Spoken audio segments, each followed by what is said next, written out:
Hello guys, good morning. তো তোমরা সকলে কেমন আছো? আশা করি ভালো আছো। পায়েল সাহা চ্যানেলটাতে তোমাদেরকে ওয়েলকাম। তো আজকে নিরামিষ রান্না তোমাদের সঙ্গে শেয়ার করব, কারণ আজকে হনুমান জয়ন্তী, মঙ্গলবারের ভিডিও এটা। তো তোমাদের সঙ্গে আজকে সেটা শেয়ার করছি।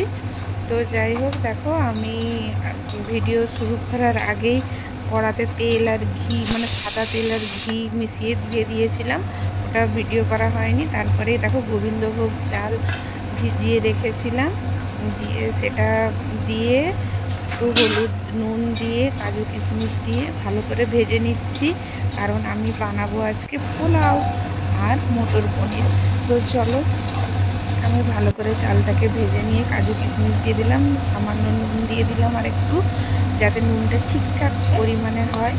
তো ভালো করে যে ভেজে নিচ্ছি।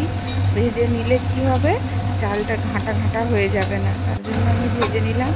দিয়ে ভেজে কড়াতে ভেজে রাইস কুকারে তুলে নিলাম। দিয়ে রাইস কুকারে দিয়ে আমি পোলাওটা রাইস কুকারেই করব, আর কড়াতে মটর পনির করব। তো চলো, আমি কিভাবে কি করছি তোমরা দেখো। আর চ্যানেলটা অবশ্যই সাবস্ক্রাইব করবে, লাইক করবে, কমেন্ট করবে এবং শেয়ার করবে, আর প্লিজ পাশে থাকবে, ঠিক আছে? তো এই যে আমি রাইস কুকারে নিয়ে পরিমাণ মতো জল দিয়ে দিলাম। এবার জল দিয়ে ঠিকঠাক করে গুছিয়ে রাইস আর গরম মশলাটা, মানে এলাচ, দারচিনি আর লবঙ্গ একটু গুঁড়ো করে দিতে হতো, ওটা আমি ভুলে গিয়েছিলাম, তাই পরে দিয়ে আবার ঢাকা দিয়ে দিয়েছিলাম। তো আর এই সামান্য চিনি দিয়েছি, পোলাও একটু মিষ্টি মিষ্টি ভালো লাগে, তো একটু চিনি দিয়ে দিলাম। আর দেখো, আমি কিন্তু আদা একটু মানে কুড়ে গ্রেট করে দিয়েছি, তোমরা চাইলে দিতে পারো, খুব টেস্ট হয়। সামান্য আদা গ্রেট করে দিয়ে দিয়েছি। তো এবারে রাইস কুকারটা অন করে দিলাম। তো এখানে পোলাওটা হতে থাক, তারপরে আমি এখানে মটর পনিরের জন্য সমস্ত গুছিয়ে নিলাম। এখানে কাজু, চারমগজ এগুলো পরিমাণ মতো বের করে নিলাম। আর এখানে দেখো মটরগুলো কালকে রাত্রে ভিজিয়ে রেখেছিলাম, সবুজ মটর, তো সেগুলো প্রেসার কুকারে সিদ্ধ করতে দিলাম। তো প্রেসার কুকারে ওটা দিয়ে নুন দিয়ে প্রেসার কুকারে বসিয়ে দিলাম। এবার ওটা সেদ্ধ হয়ে গেলে তারপরে মটর পনিরটা বানাবো। আর এখানে পনিরটা নিয়ে এসেছে তোমাদের দাদা, তাহলে এটা ভালো করে একটু ধুয়ে নিয়ে আমি পনির তারপরে পিস পিস করে কেটে নিয়েছি। কেটে কড়াইতে তেল দিয়ে এবার সামান্য অল্প নুন দিলাম, নুন দিয়ে তারপরে পনিরগুলোকে ভালো করে ভেজে নিলাম। পনিরগুলোকে ভালো করে ভেজে নিই।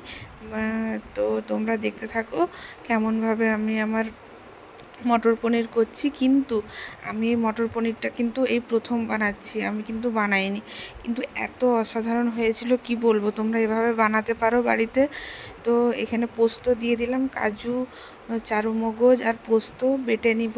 আর এখানে টমেটো কেটে রেখেছি, সম্পূর্ণ নিরামিষ বানাচ্ছি। বললাম আজকে হনুমান জয়ন্তী, তাহলে তার জন্য আজকে মঙ্গলবার হনুমান জয়ন্তী, তাই নিরামিষই রান্না করছি। তো তোমাদের দাদা না খেতে চায় না, মানে অন্য কিছু, তাই এর সব বানালে একটু খেতে পারে নিরামিষে। তো যাই হোক, আমি আদা, টমেটো আর এই কাজু, চারমগজ, পোস্ত আর তোমরা চাইলে কাঁচা লঙ্কাটা দেবে, কিন্তু রাই খাবে তো আমার মেয়ে, ও ঝাল খেতে পারে না, তাই আমি লঙ্কাটা স্কিপ করলাম এখানে। আর এখানে দিলাম, তো কাঁচা লঙ্কা দিলে টেস্টটা ভালো হয়। তো আর একটু লবণ দিয়ে দিলাম, দিয়ে ভালো করে ভেজে নিলাম। ভেজে ঠান্ডা করে দেখো মিক্সিতে ভরে নিয়েছি। এবার ওটা পেস্ট করব মিক্সিতে। তারপরে কড়াইতে সামান্য অল্প তেল দিয়েছি, দিয়ে পেস্টটা দিয়ে দিলাম। পেস্টটা ভালো করে পেস্ট করে দিয়ে দিলাম। তারপরে এতে দিয়ে দিলাম হলুদ আর একটু সামান্য জিরে গুঁড়ো দিয়েছি। জিরে গুঁড়োটা ভিডিওতে আসেনি, জিরে গুঁড়ো দিয়েছি। আর দিয়ে মটরগুলো দিয়ে ভালো করে কষাচ্ছি। তো এখন আমি ভালো করে নেড়ে চেড়ে জিনিসটা কষিয়ে নেব। তো দেখো, আর আমি প্রথম করছি, একটু ভয় ভয় লাগছে, ঠিক হবে না হবে না। তো এখানে একটু, যেহেতু পনির দিয়েছি, তাই আমি একটু পনির মশলাও দিয়ে দিলাম। পনির মশলাটা পনিরের জন্যই দিলাম, আর এখানে একটু গরম মশলা থেতো করে নিচ্ছি। এটাই সেই পোলাওয়ে বললাম না, ভুলে গেছিলাম, তাই এটাই পোলাওয়ে একটু দিয়ে দেবো আর মটর পনির উপরে একটু ছড়িয়ে দেবো। তো আমি একটু সামান্য গরম করে দেখো পোলাওয়ে দিয়ে দিলাম, গরম করে ভালো করে থেতো করে নিলাম, দিয়ে পনিরে দিয়ে দিলাম আর একটু পোলাওয়ে দিয়ে দিলাম। তো পোলাওটা এখনও হতে অনেক বাকি আছে, তো হোক পোলাওটা। আর এখানে পনির মটর পনিরটা ভাগ করে নিচ্ছি, পনিরগুলো দিয়ে ভালো করে কষিয়ে নিচ্ছি। ভালো করে কষিয়ে তারপরে সামান্য একটু এবারে জল দিয়ে দিব। এবার একটু আমি গরম জল দিয়েছি, গরম জল দিয়ে একটু জল গরম করে নিয়েছিলাম, ঈষদুষ্ণ গরম জল করে তাতে দিয়ে দিলাম, তারপরে ঢাকিয়ে দিয়েছিলাম। দেখো তারপরে আমি কিন্তু দিয়েছি, এটা দেখানো হয়নি, আমি কিন্তু কাসৌরি মেথি দিয়েছি, দিয়ে জল দিয়ে কাসৌরি মেথি দিয়ে আমি ঢাকিয়েছিলাম। তো দেখো লুকটা জাস্ট অসাধারণ। নামানোর আগে একটু ঘি দিয়ে দিয়েছিলাম, দেখেছো? আর এই যে আমার পোলাওয়ের ফাইনাল লুক। তো দেখো পনির আর পোলাওটা জাস্ট অসাধারণ হয়েছে। ও ভালো কথা, আমি পনিরে একটু সামান্য চিনিও দিয়েছিলাম, যেগুলো আমার একটু মানে একা একা ভিডিও করি, তো রান্না করতে করতে একা নিজেই ভিডিও করি, নিজেই রান্না করি, তো আমি অনেক কষ্ট করে ভিডিওটা করি, তো সবগুলো মানে নেওয়া হয় না, ক্লিপ নেওয়া হয় না। তো যাই হোক, আমি তোমাদেরকে ভিডিওর মাধ্যমে ভয়েসের মাধ্যমে বলে দিলাম। তো দেখলে থালায় সাজানো তোমাদের দাদাকে খেতে দিচ্ছি, লুকটা জাস্ট অসাধারণ, তোমরা অবশ্যই ট্রাই করবে। তো আজকে বললাম হনুমান জয়ন্তী, তো সন্ধ্যাবেলা চলে গেলাম হনুমান মন্দিরে তোমাদের দাদার আমি মিলে পুজো দিতে। আর এখানে চামেলির প্রদীপ তেল জ্বালছি, তো সেটাই আর কি। তো আমার গুরুমা বলেছিল হনুমান মন্দিরে জ্বালতে, আমার মা রূপময়ী মা জয়তুমা রূপময়ী আমার গুরুমা, তো আমি ভীষণ মানি তাকে, আমার মা মানে কি বলবো, আমার অন্তর। যাই হোক, তোমরাও মানবে অবশ্যই, খুবই ভালো। আর হচ্ছে